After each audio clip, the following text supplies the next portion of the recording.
Hi Matthias. Hi Jan. Willkommen zu Cards Against Complexity. Matthias Bös von Valantic. Erzähl uns ein bisschen, was ist Valantic, was machst du bei Valantic? Hi, ja, ich bin Matthias, Managing Consultant bei Valantic.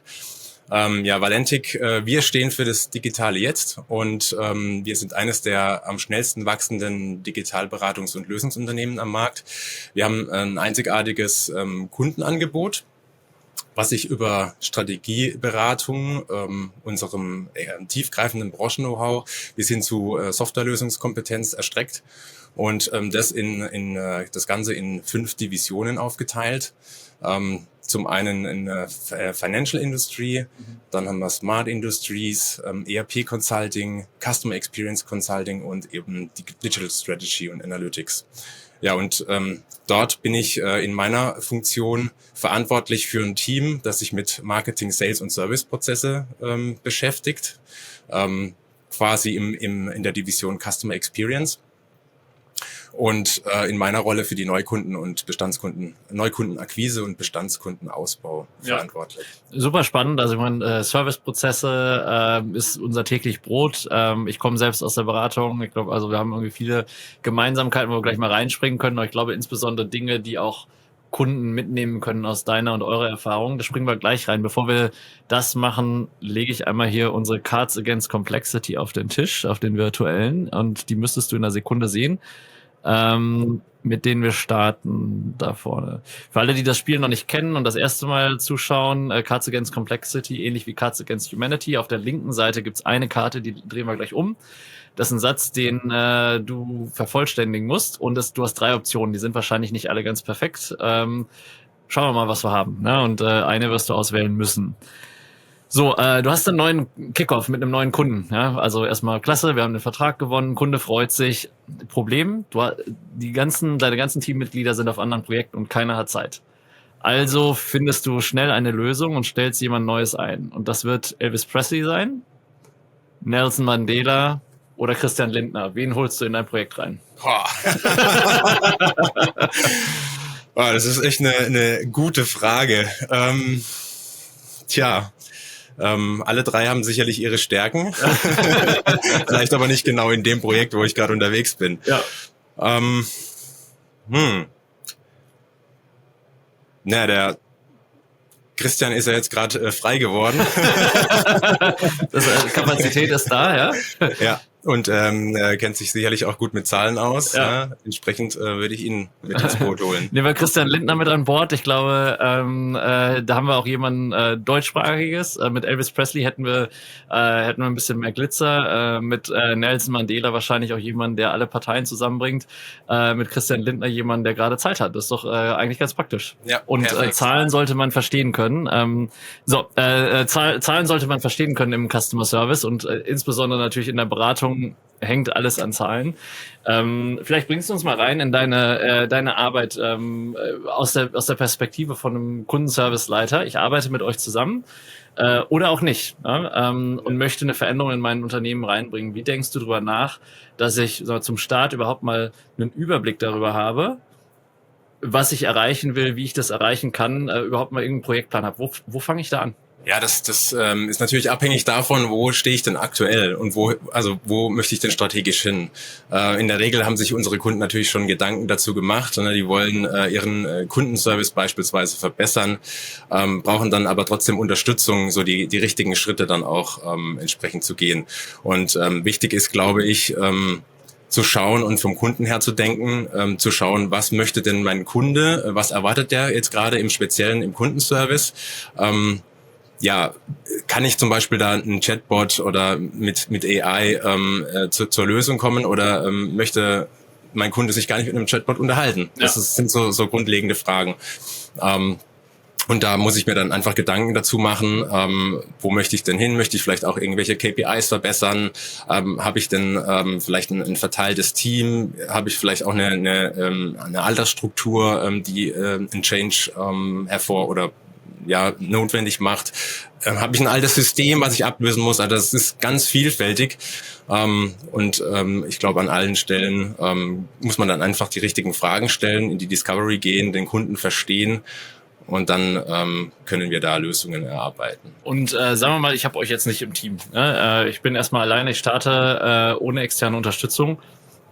Wie fange ich da an? Welche Arten von Fragen, wenn du 1 oder 2 Fragen hast, sollte ich mir eigentlich stellen oder meinem Team selbst stellen, um zumindest mal einen ersten Eindruck zu bekommen, wenn ich einfach mal anfangen will? Ich glaube, die wichtigste Frage ist, wenn ich das Projekt erfolgreich beendet habe, was hat sich dadurch geändert?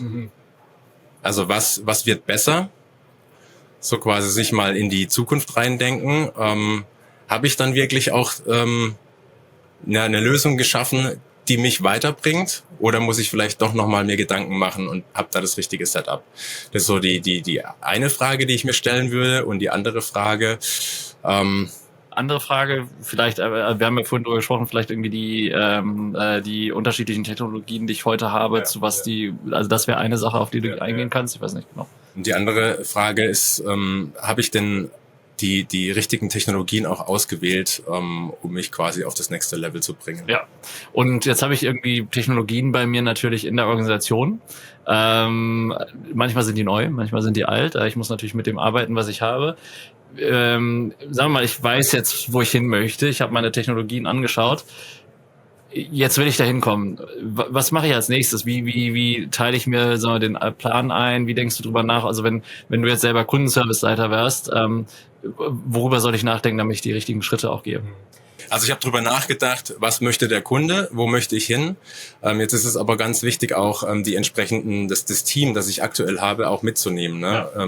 Möchte in Erfahrung bringen, was sind denn die Herausforderungen, die das Team hat, wo sind denn wirklich die Pain Points, die wir natürlich dann auch verbessern, wenn wir jetzt quasi in eine neue Lösung denken. Ja. Und ich glaube, dass das ganz wichtig ist, und dann entsprechend in kleinen Schritten denken und sagen, okay, wir wollen schnell mit einer Lösung am Markt sein, sich quasi den großen Elefanten erstmal in kleinere Häppchen schneiden und sagen, okay, was ist denn mein MVP, mein Minimal Viable Product, mit dem ich wirklich dann auch meine Kundenbedürfnisse abdecken kann, das quasi dann in den Backlog bringen und dann in einer agilen Weise umsetzen, so dass ich wirklich nach jedem Sprint schon einen Prozess testen kann, den ich dann abnehmen kann und sagen kann, ja, das ist es, das bringt mich wirklich voran, oder nein, da müssen wir nochmal eine Schleife drehen. So, und Prozesse gibt's alle mögliche, gerade in den größten Organisationen, mit denen du zusammenarbeitest. Ich habe irgendwie den Kundenservice auf der einen Seite natürlich. In meiner Kundenservice-Organisation kommen Anfragen rein die ganze Zeit. Manchmal braucht's aber ein bisschen mehr als den Kundenservice. Braucht natürlich auch Folgeabteilungen, andere Teams. Wie denkst du darüber nach, einen Überblick über diese Prozesse zu finden und auch die ganze Organisation mitzunehmen? Das ist eine super spannende Frage, denn ich denke, oftmals ist es schon so, dass man in Silos denkt, man will den Kundenservice verbessern, aber man hat halt einfach Abhängigkeiten. Ne? Man hat den Kunden, das heißt, man hat vielleicht auch irgendwie Abhängigkeiten in Richtung Sales, hat da vielleicht auch schon Systeme und Technologien, die integriert werden müssen. Ein Kunde hat bestimmte Produkte, die müssen auch, die liefern auch oder die haben irgendwann mal bestellt bei mir. Ich weiß ganz genau, welche Kunden da welches Produkt haben. Diese Informationen müssen dem Customer Service natürlich auch entsprechend zur Verfügung stehen. Und das Stichwort Customer 360, das ist nicht nur einfach Bullshit-Bingo, sondern das ist da wirklich enorm wichtig. Und ich möchte einfach wirklich so einen Rundumblick auf den Kunden haben. Und deshalb muss ich einfach auch die anderen Abteilungen mit abholen und muss auch diese Schnittstellen nicht nur auf Systemebene, sondern auch in Richtung Personen denken und mit berücksichtigen. Ja. So, dann habe ich jetzt alle mit an Bord gebracht. Ich weiß, wo meine Systeme heute sind. Ich weiß, wo ich ungefähr hin will. Von der Veränderung, die du in das Unternehmen bringst, das eine ist Personen mitnehmen. Das andere ist natürlich Systeme mitnehmen, irgendwie in agiler Arbeitsweise. Du hast ein paar Systemtransformationen mitgemacht. Was ist, wenn wir jetzt mal nicht aus der Business-Perspektive rausgehen, in die Tech-Perspektive, was macht die Erfolgreichen erfolgreich? Weil viele kennen natürlich die gescheiterte SAP, Salesforce, oder ich sollte eigentlich keine Namen nennen, ERP und CRM-Transformation, ja. Die gescheiterte Legacy-System-Transformation, also und gleichzeitig die erfolgreichen SAP-Transformationen, die erfolgreichen Salesforce-Transformationen. unterscheidet diejenigen, die erfolgreich sind versus diejenigen, die nicht erfolgreich sind? Erfolgreich ist, glaube ich, derjenige, der das Ganze auch als Chance begreift, ne? Der reingeht mit dem Mindset, jetzt auch vielleicht mal alte Zöpfe abzuschneiden und zu sagen, ich denke einfach mal neu, ich denke wirklich vielleicht auch mal um die Ecke herum, mache meine Prozesse neu und versuche nicht irgendwie so diesen Gedanken, das haben wir schon immer so gemacht, das muss jetzt auch im neuen System so funktionieren. Natürlich, das kriegen wir technologisch meistens, eigentlich würde ich sagen, fast immer hin, mit entsprechendem Aufwand das umzusetzen. Aber ich möchte doch schnell am Markt unterwegs sein und ich möchte mich auch auf neue Updates freuen können. Und das kann ich nur, wenn ich wirklich meine Prozesse auch schlank halte und eben dann nicht große Aufwände habe, um dann wiederum neue Technologien in Zukunft zu adaptieren. So, also das heißt, wenn ich den Technologiewechsel habe, auch gleichzeitig daraus vielleicht einen Prozesswechsel, einen Organisationswechsel mitnehmen, definitiv, die Chancen der Technologie nutzen, anstatt die neue Technologie auf alte Prozesse anzupassen. Was eine ganze Menge Veränderung ist. Vielen, vielen Dank für deine Einblicke, weil da sind einmal Einblicke in Veränderungen auf der Mitarbeiterseite, Einblicke in die Veränderungen auf der Technologieseite.